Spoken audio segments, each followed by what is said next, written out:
Assalamualaikum warahmatullahi wabarakatuh. Halo, apa kabar anak-anak? Selamat berjumpa lagi dengan pelajaran pendidikan lingkungan hidup bab 6 kelas 9. Bab 6, mengidentifikasi sumber daya alam.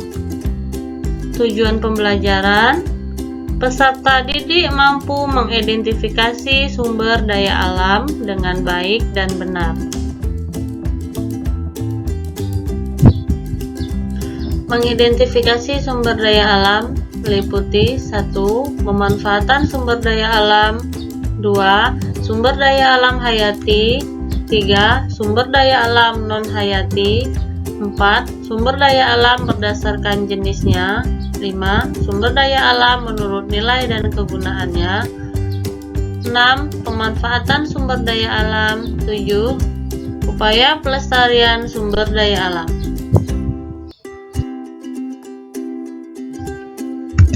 1. Pemanfaatan sumber daya alam. Sumber daya alam adalah segala sesuatu yang berasal dari alam yang dapat digunakan untuk memenuhi kebutuhan hidup manusia. Yang tergolong di dalamnya tidak hanya komponen biotik seperti hewan, tumbuhan, dan mikroorganisme, tetapi juga komponen abiotik seperti minyak bumi, gas alam, berbagai jenis logam air, dan tanah. Sumber daya alam memiliki peranan dalam pemenuhan kebutuhan manusia. 2. Sumber daya alam hayati. Sumber daya alam hayati merupakan jenis sumber daya yang terdiri dari komponen sumber daya nabati dan hewani yang dapat digunakan untuk memenuhi kebutuhan hidup manusia. Sumber daya alam hayati terbagi menjadi beberapa bagian, yaitu A. Tumbuhan. Tumbuhan merupakan sumber daya alam yang keberadaannya sangat melimpah dan beragam, khususnya bagi wilayah Indonesia. Organisme ini mampu untuk menghasilkan oksigen dan pati melalui fotosintesis. Pemanfaatan tumbuhan oleh manusia diantaranya untuk bahan makanan seperti padi, jagung, gandum, tebu, dan lain-lain. Untuk bahan bangunan seperti kayu jati dan kayu mahoni. Untuk bahan bakar seperti kelapa sawit. B. Pertanian dan perkebunan. Pertanian lahan basah dan lahan kering dan perkebunan di Indonesia menghasilkan banyak komoditi ekspor, di antaranya komoditi pertanian seperti jagung, padi, kedelai, sayur-sayuran, palawija, dan pohon buah-buahan. Komoditi perkebunannya seperti karet, kelapa sawit, tembakau, kapas, kopi, dan tebu. C. Hewan, peternakan, dan perikanan. Pemanfaatannya diantaranya sebagai pembantu pekerjaan berat manusia, seperti kerbau yang digunakan untuk membajak, kuda sebagai alat bantu transportasi, gajah sebagai salah satu alat bantu angkut di beberapa daerah.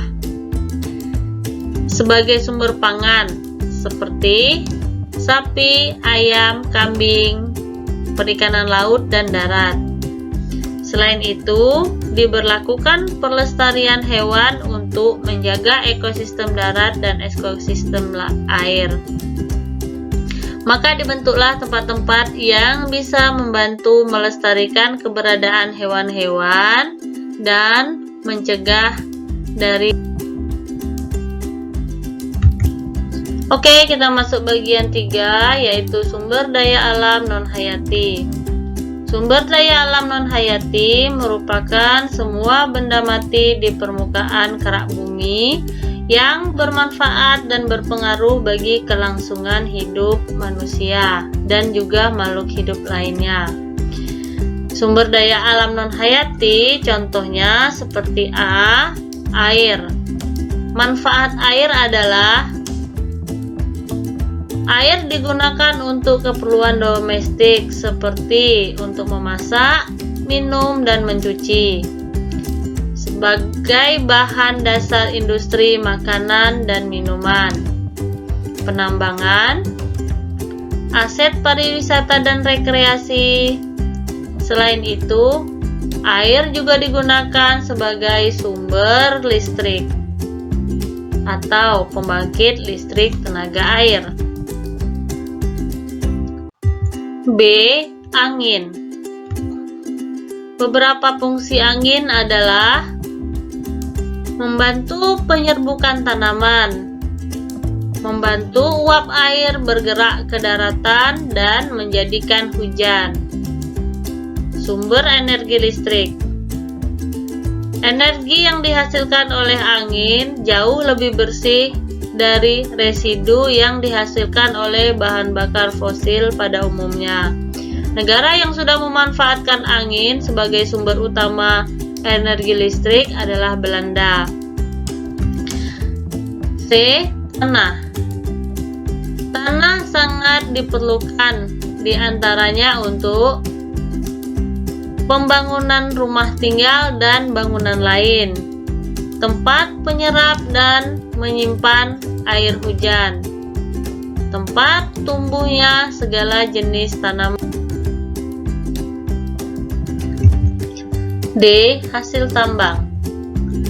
Sumber daya alam hasil tambang memiliki beragam fungsi bagi kehidupan manusia, diantaranya bahan dasar infrastruktur, contohnya aspal, bahan bakar kendaraan bermotor, contohnya aftur dan solar, sumber energi, contohnya batu bara, gas cair, dan minyak tanah, atau sebagai bahan perhiasan, contohnya emas, perak, berlian, dan logam lainnya seperti biji besi, bauksit, yodium, nikel, marmer, dan lain-lain. Nah, identifikasi sumber daya alam yang keempat yaitu sumber daya alam berdasarkan jenisnya. A. Sumber daya fisik atau abiotik, yaitu sumber daya alam yang terbentuk oleh proses fisik dan kekuatan alam, misalnya tanah dan udara. B. Sumber daya biotik, yaitu sumber daya alam yang terbentuk karena adanya proses kehidupan seperti tumbuh dan berkembang biak, misalnya flora dan fauna. C. Sumber daya alam lingkungan adalah perpaduan antara sumber daya alam fisik dan abiotik dan membentuk suatu lingkungan tertentu seperti ekosistem pantai, ekosistem hutan, gunung, lembah, dan lain-lain. 5. Sumber daya alam menurut nilai dan kegunaannya. Sumber daya alam menurut nilai dan kegunaannya merupakan pembagian sumber daya alam yang digolongkan terhadap nilai ekonomi dari sumber daya alam tersebut. A. Sumber daya alam ekonomis tinggi, yaitu sumber daya alam yang mendapatkannya memerlukan biaya besar. Contoh umumnya mineral seperti emas, perak, dan berlian. B. Sumber daya alam ekonomis rendah, yaitu sumber daya alam yang mendapatkannya tidak memerlukan biaya yang begitu tinggi. Contohnya pasir, jenis-jenis batuan, dan gamping. C. Sumber daya alam non-ekonomis adalah sumber daya alam yang mendapatkannya tanpa mengeluarkan biaya, dan bisa didapat dalam jumlah tidak terbatas. Contohnya sinar matahari, udara, dan air. Oke, kita masuk bagian yang keenam, yaitu upaya pelestarian sumber daya alam. Contohnya A. Bidang pertanian. Di Indonesia sendiri, aktivitas pertanian dilakukan dengan dua pola, yaitu 1. Pertanian lahan basah, biasanya juga disebut pertanian sawah. 2. Pertanian lahan kering, biasa juga disebut pertanian ladang. B. Bidang perikanan. Perikanan merupakan salah satu kegiatan pemanfaatan sumber daya perairan bagi negara yang memiliki perairan yang luas seperti Indonesia. Sangat berpotensi untuk mengembangkan kegiatan di bidang ini. Kegiatan perikanan meliputi penangkapan, pemeliharaan, dan budidaya ikan. Kegiatan ini umumnya dilakukan secara alami dengan cara menangkap ikan dari laut, sungai, dan danau-danau. Ada pula yang melakukannya dengan cara dibudidayakan pada media tambak, kolam, ataupun keramba. C. Bidang pertambangan. Negara Indonesia merupakan negara yang kaya akan sumber daya alam berupa hasil tambang. Kekayaan ini tersebar luas di seluruh daerah di Nusantara, baik yang terhampar di permukaan tanah ataupun yang terdalam di dalam perut bumi. D. Bidang peternakan. Peternakan yang banyak diusahakan di Indonesia berupa peternakan sapi, ayam, itik, burung puyuh, dan kerbau. Sedangkan hasil kegiatan peternakan dapat berupa susu, daging, telur, kulit, bulu, dan lain-lain. E. Bidang perkebunan. Perkebunan adalah usaha budidaya tanaman musiman atau tahunan dengan lahan yang relatif luas. Perkebunan digolongkan dalam jenis perkebunan besar dan perkebunan rakyat. Komoditas perkebunan yang dikembangkan di Indonesia antaranya adalah teh, karet, kopi, kelapa, coklat, dan kelapa sawit. F. Aktivitas kehutanan.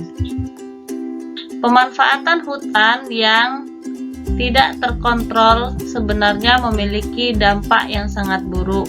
Penebangan pohon secara membabi buta serta pembakaran hutan akan menimbulkan kerusakan ekosistem dan rusaknya keseimbangan alam, dan pada akhirnya akan berdampak pula pada manusia itu sendiri. G. Pariwisata. Alam dengan yang terbentang indah berupa lautan, pegunungan, danau, air terjun, dan sejenisnya memberikan manusia kepuasan tersendiri. Selain itu, sebagai objek wisata alam, jika dikelola dengan baik, dapat memberikan keuntungan yang besar bagi daerah maupun penduduk sekitar. Kegiatan pariwisata dapat menciptakan lapangan kerja yang tidak dapat dipandang sebelah mata. 7. Upaya pelestarian sumber daya alam. Cara melestarikan sumber daya alam di bumi yaitu A. Pemanfaatan energi tidak terbatas. Beberapa sumber daya alam yang dapat digunakan sebagai pengganti minyak bumi dan batu bara adalah penggunaan energi matahari, penggunaan angin sebagai pembangkit listrik, penggunaan geotermal atau panas bumi, penggunaan energi air yang melimpah, penggunaan energi pasang air laut di daerah pesisir. B. Melakukan daur ulang. Pemanfaatan daur ulang sehingga pengambilan sumber daya alam dapat diperkecil dan dapat diperlambat. Contohnya, melakukan daur ulang terhadap barang-barang bekas seperti plastik yang coba dikurangi atau di-recycle sehingga tidak banyak terbuang dan mencegah pencemaran tanah, ekosistem pantai, juga ekosistem air laut. Daur ulang kertas sehingga penebangan pohon untuk pembuatan kertas dapat dikurangi atau diperlambat. C. Melakukan pengawetan. Sebelum digunakan, hendaknya diwajibkan untuk diawetkan terlebih dahulu agar kayu dapat bertahan lebih lama, sehingga penggunaan kayu untuk bahan bangunan dapat dihemat. D. Pengelolaan air limbah dan penertiban pembuangan sampah. E. Program kali bersih. Program kali bersih mempunyai tujuan utama untuk menurunkan atau mengurangi beban pencemaran air dan pencemaran sungai, khususnya limbah industri yang banyak mengandung zat-zat kimia beracun yang berbahaya bagi ekosistem sungai. F. Pengelolaan daerah aliran sungai. Pengelolaan DAS atau daerah aliran sungai menekankan usaha konservasi pada pertanian lahan kering dan pertanian lahan basah.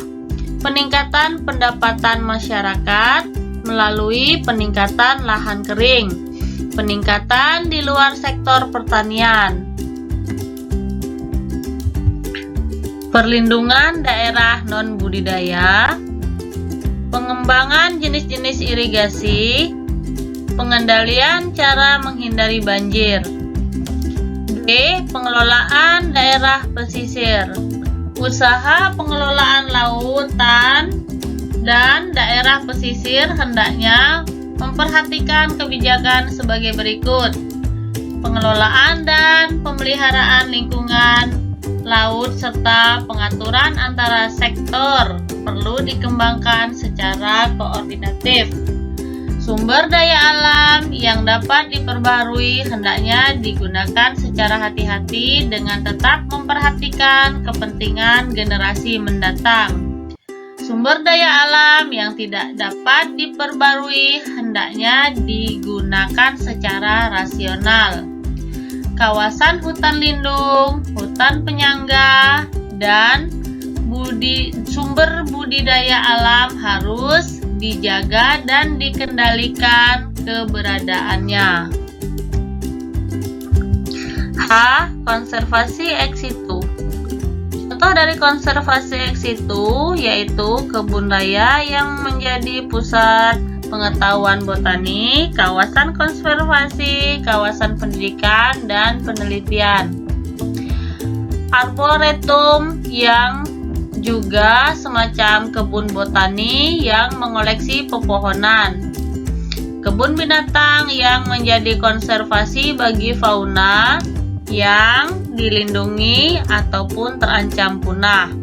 Akuarium yang juga berfungsi sebagai pusat konservasi hewan air tawar maupun air laut. I. Reklamasi dan rehabilitasi lahan kritis. Reklamasi pada lahan biasanya dilakukan untuk bekas lahan pertambangan. Rehabilitasi lahan kritis mencakup usaha pengerjaan reboisasi atau penanaman kembali lahan yang gundul, pembuatan sekedan pada lahan miring, dan pengendalian pembukaan lahan ladang yang berpindah-pindah. D. Penekanan angka penduduk.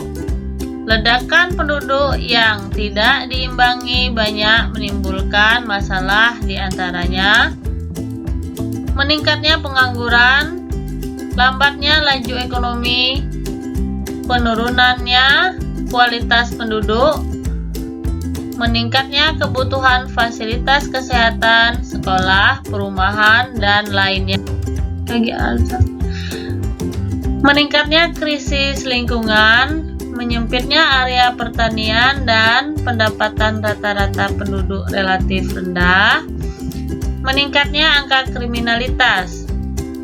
Beberapa usaha yang dapat dilakukan untuk menahan ledakan penduduk diantaranya menekan angka kelahiran dengan menggalakkan kembali keluarga berencana, memperluas industrialisasi, meningkatkan hasil produksi peternakan, pertanian, dan lain-lain. Oke, cukup sampai di sini dulu pembahasan bab 6 tentang mengidentifikasi sumber daya alam.